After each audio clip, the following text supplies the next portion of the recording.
Hello friends, स्वागत है आपका हमारी YouTube channel study my self पर। आज हम आपको मानव नेत्र ह्यूमन आई की संरचना, उसके क्या क्या भाग हैं और वो क्या है, इसके बारे में हम आपको समझाने वाले हैं। तो ये आपका हाई स्कूल का बहुत ही इम्पोर्टेंट टॉपिक है। हर बार फिजिक्स के पेपर में ये आता है। तो चलिए अब हम स्टार्ट करते हैं। हमने ये आप मानव नेत्र का डायग्राम बनाकर रख लिया है। सबसे पहले आपको मानव नेत्र का डायग्राम बनाना है, उसके बाद ही कुछ लिखना है। तो चलिए, आप एक बार डायग्राम बना लेंगे तो आप डायग्राम को देखकर अपने आप सब कुछ बिल्कुल बता देंगे। तो पहला हमारा इसके भाग क्या है, तो इसके भाग के अंतर्गत ये सारी चीज़ें आती हैं जो लिखी हुई हैं। तो पहला हमारा नंबर है दृढ़ पटल। तो दृढ़ पटल क्या होती है और कहाँ पाई जाती है, देखिए दोस्तों डायग्राम में।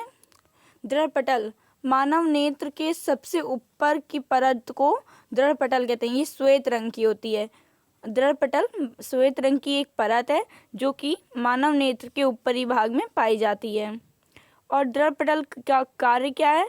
दृढ़ पटल हमें बाहरी आघातों से बचाता है, हमें हमारी आँखों को बाहरी आघातों से बचाता है।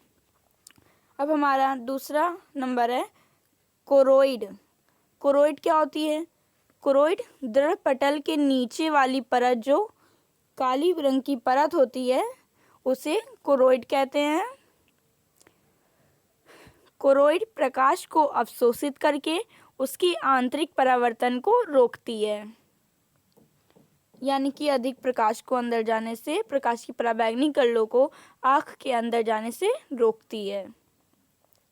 अब हमारा तीसरा नंबर है जलीय द्रव्य। जलीय द्रव्य कहाँ पाया जाता है? डायग्राम में देखिए, ये जो हमारे नेत्र लेंस के इधर भरा हुआ है, बिंदुओं के रूप में दिखाई दे रहा है, ये हमारा है जलीय द्रव्य। ये हमारा जलीय द्रव्य भरा हुआ है। कार्निया और नेत्र लेंस को के ठीक बीच में एक नमकीन द्रव्य भरा होता है, जिसे जलीय द्रव्य कहते हैं। ये देखिए, ये कार्निया और नेत्र लेंस के बीच में जो द्रव्य भरा होता है, नमकीन द्रव्य भरा होता है, उसे जलीय द्रव्य कहते हैं। अब हमारा नंबर 4 रेटिना। रेटिना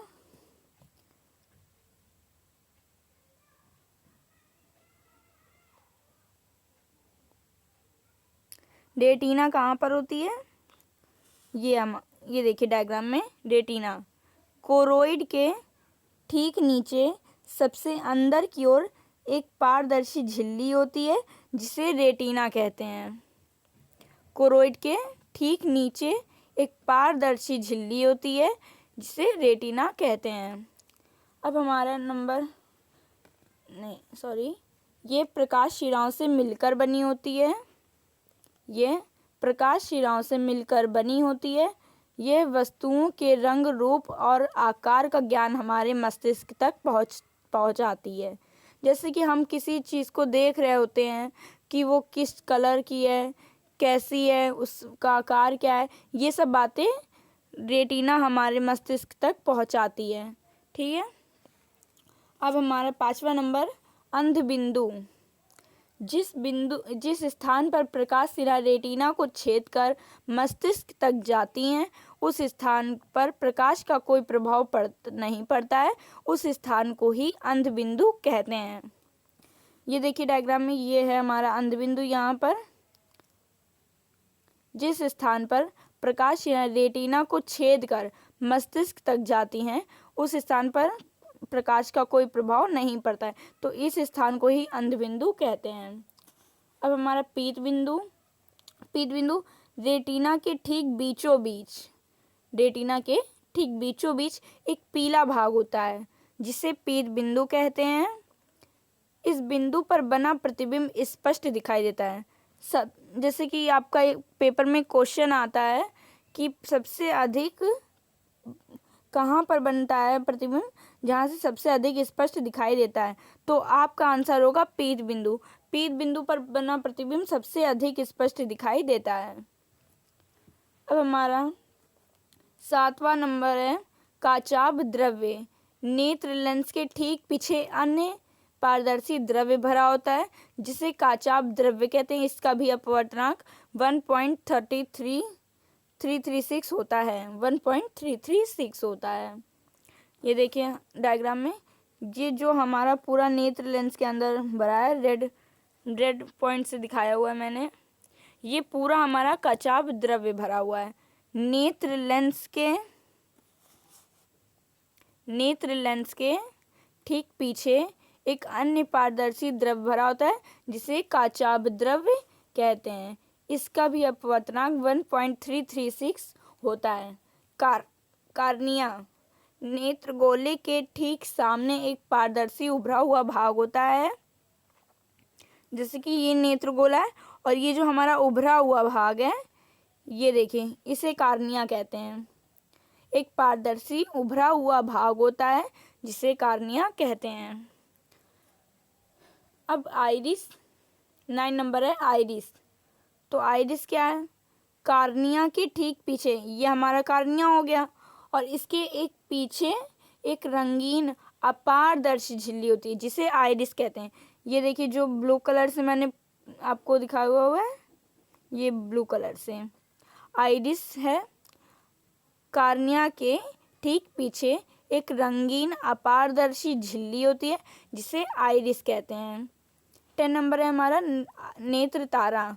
आइरिस के ठीक बीचों बीच, देखिए ये आइरिस के बीच में जो हमारा एक ये रेड कलर का पॉइंट है, आपको ये दिख रहा होगा उत्तलन टाइप। तो आइरिस के ठीक बीचों बीच एक छोटा सा छिद्र होता है जिसे पुतली अथवा नेत्र तारा कहते हैं। तेज प्रकाश में यह सिकुड़ जाती है और कम प्रकाश में फैल जाती है।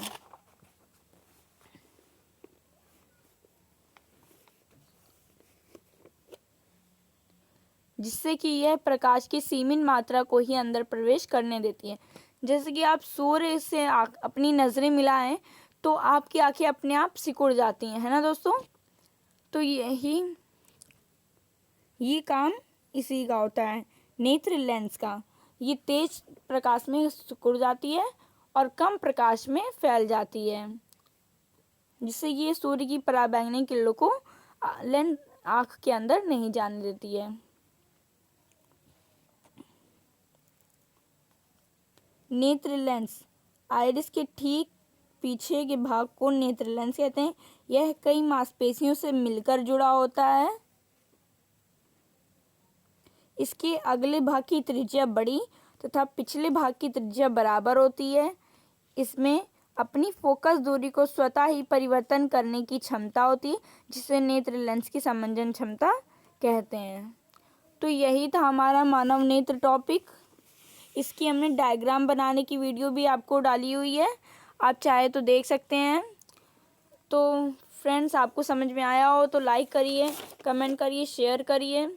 और मानव नेत्र बहुत ही इम्पोर्टेंट टॉपिक है, कृपया वीडियो को एंड तक देखें। अगर आपको वीडियो पसंद आए तो प्लीज़ सब्सक्राइब ज़रूर करिए। Bye bye friends.